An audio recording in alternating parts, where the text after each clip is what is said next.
Welcome back, it's me, Lou.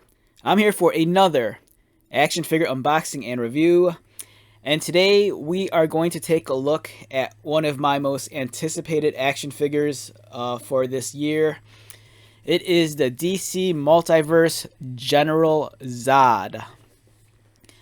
Alright, so this comes from us from McFarlane Toys. It's part of their DC Multiverse line of action figures.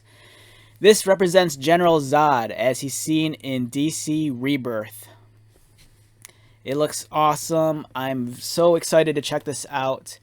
I'm a big fan of General Zod. I love the way he's been portrayed during Rebirth the past few years, and more recently, I loved his storyline in the Superman books. I believe it was the Unity Saga arc, and his appearance in Legion.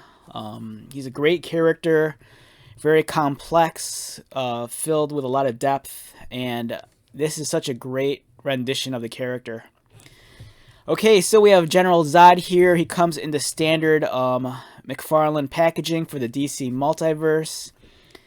The one thing that caught my eye right off the bat is that this guy comes with multiple hands.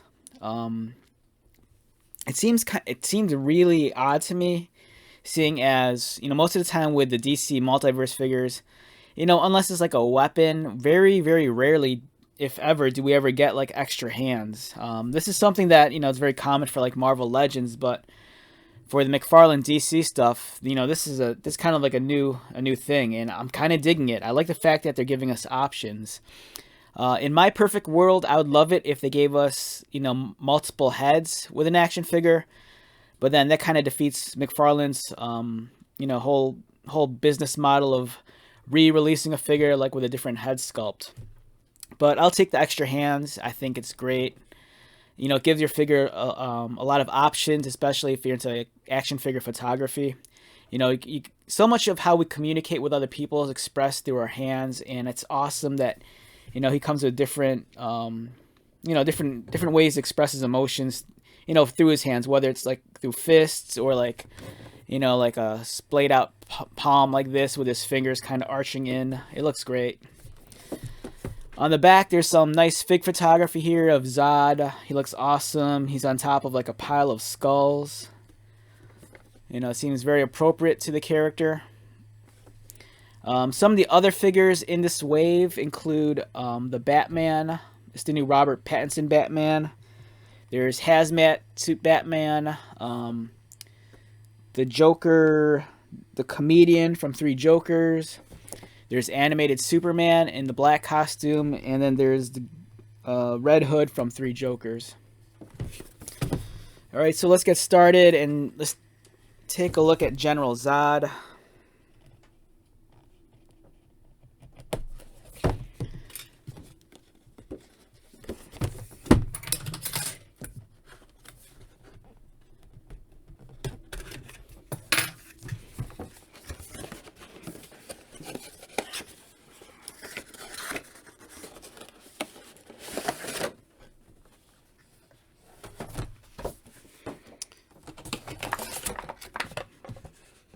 Alright, so like most Multiverse figures, he comes with a display stand and a trading card. First impressions of General Zod while he's in the tray. Man, this is magnificent. That's the first word that came to my mind. There's just so much detail embellished on his uniform. It looks crazy, Such lovely textures on his under armor. Multiple layers for his actual armor bits. His cape is crazy too. It's awesome. Yeah, this is really, really like hyper detailed. They take the look as he appears in the comic book, and they really, really take it up, a couple of levels. That's a nice thing with this being conveyed like in a physical 3D medium, is that you could like actually embellish the details and just make it look as crazy as you want. Whereas in the comic book, there's only so far that an artist can repeat the same. In a comic book, they can't get too carried away with you know, the way the character looks, because the artist has to redraw the character from panel to panel. And, you know, if you overkill all the detail, it'd take forever for an artist to draw. But in this case, you know, with a 3D physical model of the character, they could just go nuts and just give this guy all the bells and whistles and all this crazy, crazy detail. Like, I mean, just look at that cape. There's the texture on here is just amazing. You know, action figures have come so far in my lifetime. It's nuts. You know, like when I grew up, like in the 80s and stuff, you know, I was exposed to like the early like Kenner Star Wars figures. And like the capes for those were just plain simple like pieces of vinyl. But nowadays, look at this. You know, in terms of technology and the sculpting, it's amazing. I like the fact that McFarlane, you know, they're always constantly making improvements to their action figures. In this one, the cape is so detailed, yet it's the material they're using is a little bit softer than, you know, some of the capes that came before it. So it looks nice. It's very flexible. It's not as stiff as a board as some of the capes in the earlier waves.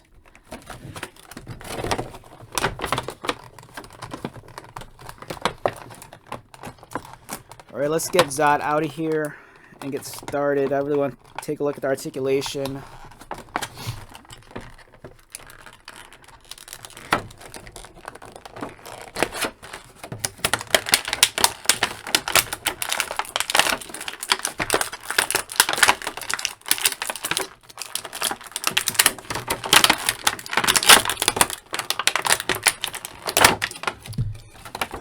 Alright, in terms of his hand options, for now I'm just going to leave them in the tray, but there's a couple of different hands. It appears we have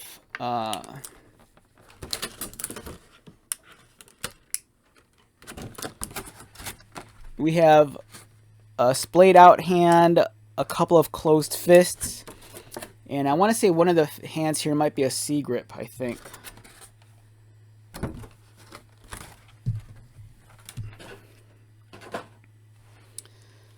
Alright, now kneel before Zod. This looks friggin' awesome. I kind of had my reservations about this figure at first when I first saw the photos of it. But now that I'm holding it in hand, it just kind of really blows me away. I didn't expect it to be, you know, this crazy detailed, and the cape material, it's awesome. I like the fact that it's super detailed, but it's not as stiff as some of the capes we've gotten in the past. You know, it's not super soft, but it's so pliable, and I don't know, it's just awesome. Alright, the sculpting on this guy is, man, it looks great. It's wild, because from certain angles, his face sculpt almost kind of, if you remove the beard, it would almost look like Arnold Schwarzenegger.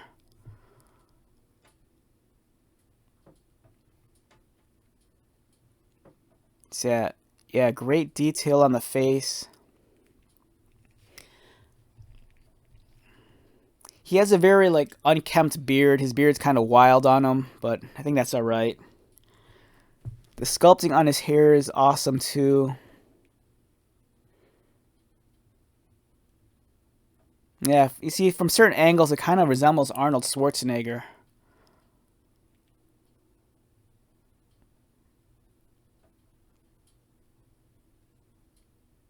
Yeah, I'm just in love with that armor.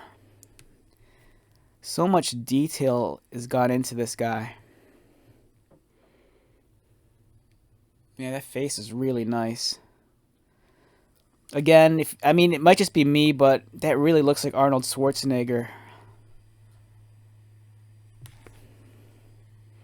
I love that cape texture. I can't get enough of it. Likewise with the arms and the under armor. There's such intricate patterns going on here.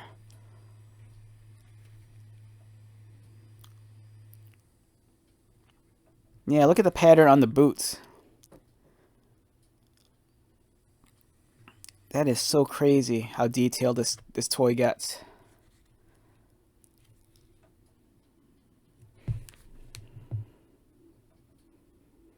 I'm really curious to see how the rest of the action figure community, especially the McFarlane fans, how they rate this figure. And I'm curious to see if this figure is very well received, because for me, just in terms of the craftsmanship and the artistry that went involved in designing this figure, I think it's superb. This is easily one of my favorite figures to come out this year. I am partially biased because I do love the character, but man, this is such a great representation of Zod. If they were only going to do one Zod figure, I think they really hit the nail on the head with this one. The paint application's nice. If anything, I think the figure could benefit from maybe like a wash on the armor pieces, just to bring out some of the different layers of detail. But I don't think that's something they necessarily do with the McFarlane figures. Alright, so here's a front view of General Zod. As you can see, he's very asymmetrical, especially with his cape having it's almost like an additional like shoulder piece on his left shoulder. Here's a profile view.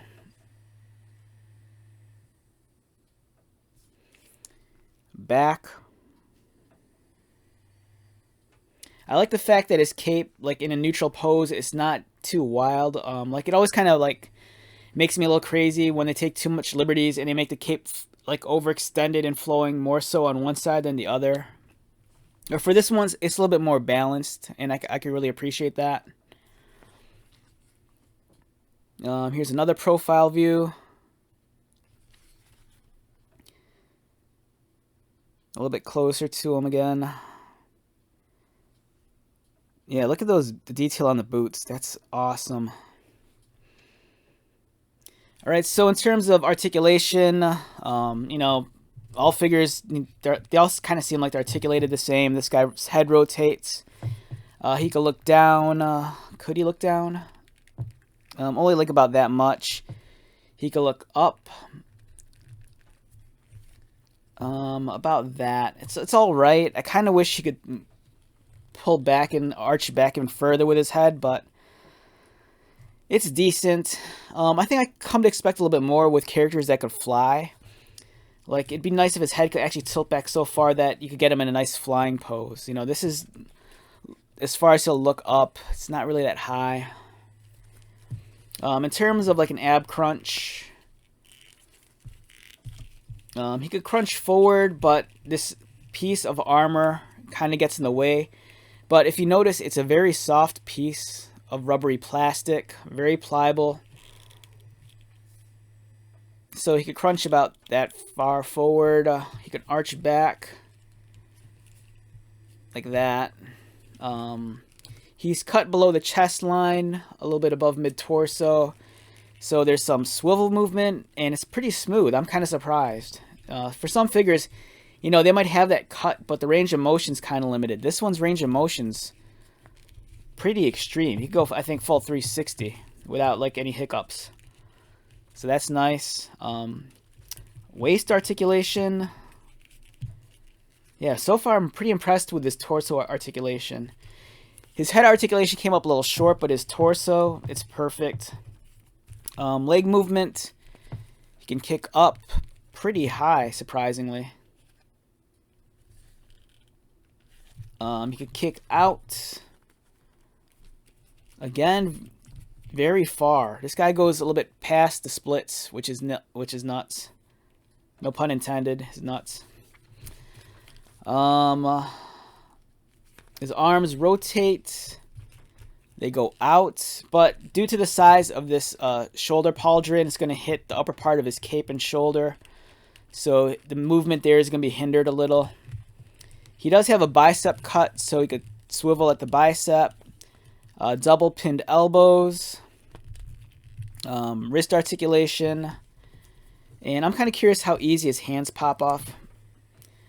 Alright, so his hands are easily removable, so if you want to swap it with extra hands, go ahead. You don't have to fight it. Double pinned knees. And He has ankle articulation and extreme toe articulation. So it's a great figure. You can get him in some pretty nice poses. You know, he's getting ready to like dominate the world.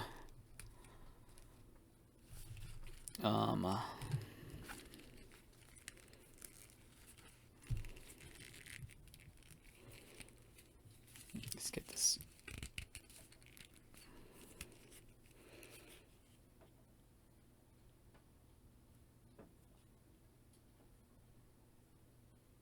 Yeah, it's a great figure. Very, very impressed. Yeah, this really exceeded my expectations. When I saw the figure, like the original still photography and the promotional photos, I was kind of leery on the figure at first because he looked to be covered with so much armor. I didn't expect his mobility and his articulation to be as far as it is. I mean, there's some instances like his shoulders and his head where I kind of wish the range of motion was a little bit more, you know, extreme, but you know, he has all the points of articulation that you need if you want to pull off some nice poses, especially for fig photography. And the stature of this guy is very impressive.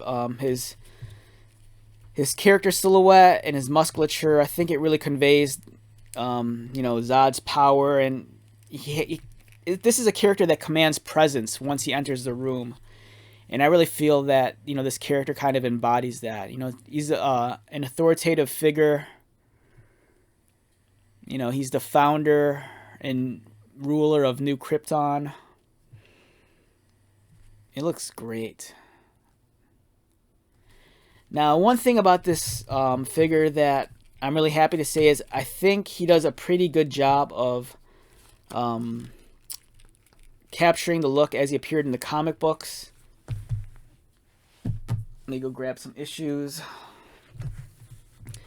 So, like I said, you know, there's some embellishments here, but I think for the most part, you know, what they did with the way he was portrayed in the comic and translating it to like three-dimensional form, I think they did it, you know, justice and more so.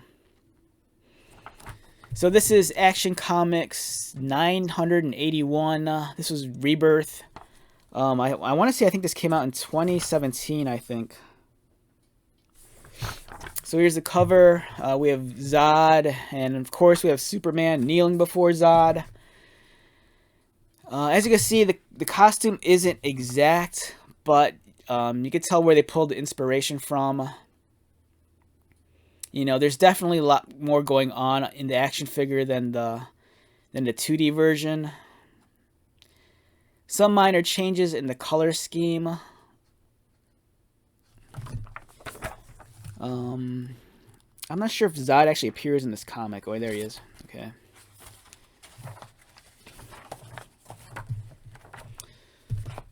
Here's one illustration of Zod.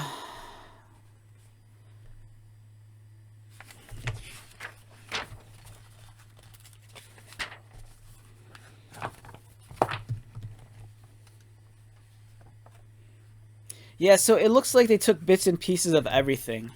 So the cover artist who drew Zod here, his interpretation of Zod is a little bit different than the one portrayed in the comic book. And it looks like whoever sculpted this guy kind of combined the best of both worlds, because on here, his right arm, it's covered in like black leather with like red trim, and it's an asymmetrical design because over here he kind of has a metal arm. But when you go onto the interior of the comic, he has the silver armor on his arm and shoulder, unlike the one here on the cover. So this guy here looks a little bit closer to, you know, the actual interior look of the comic book.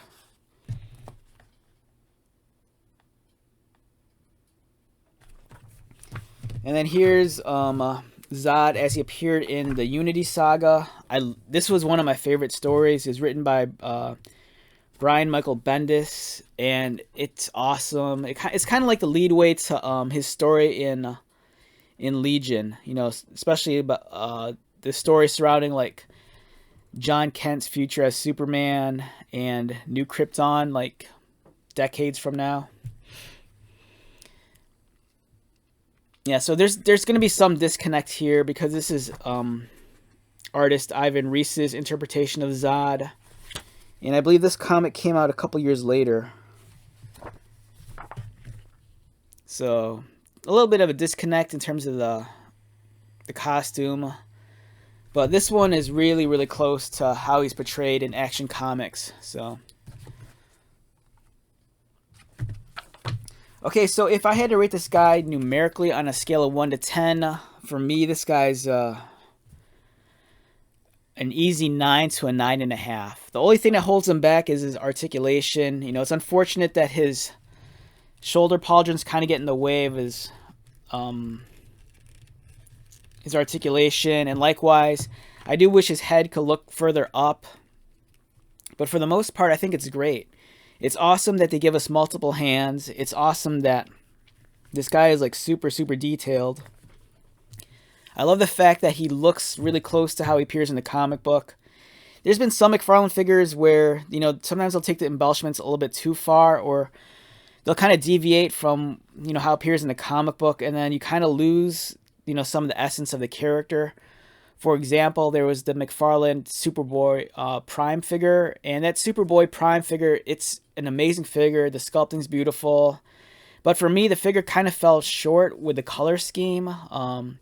Because Superboy Prime, he's supposed to be wearing the anti-monitor armor, and I kind of felt that the changes that McFarlane made to the costume, you know, changing the color of the armor from blue to silver, kind of pulled away the presence of the anti-monitor, and it looked more like a steampunk version of Superboy than an anti-monitor influenced Superboy.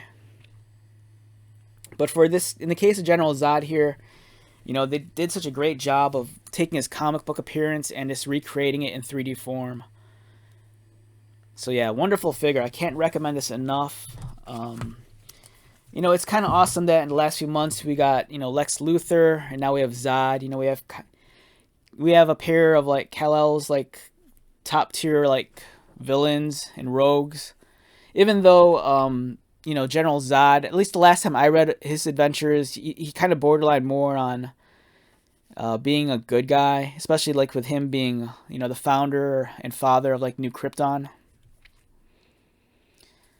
Alright, so let's wrap this video up. Once again, my name is Lou. If you are new to my channel, welcome. If you're a returning subscriber or viewer, thank you so much for continued likes, comments, and support. I greatly appreciate it. So, until the next video, be safe, take care of yourself, buy lots of toys, and most importantly, be happy. And I will see you at the next one. Alright, later.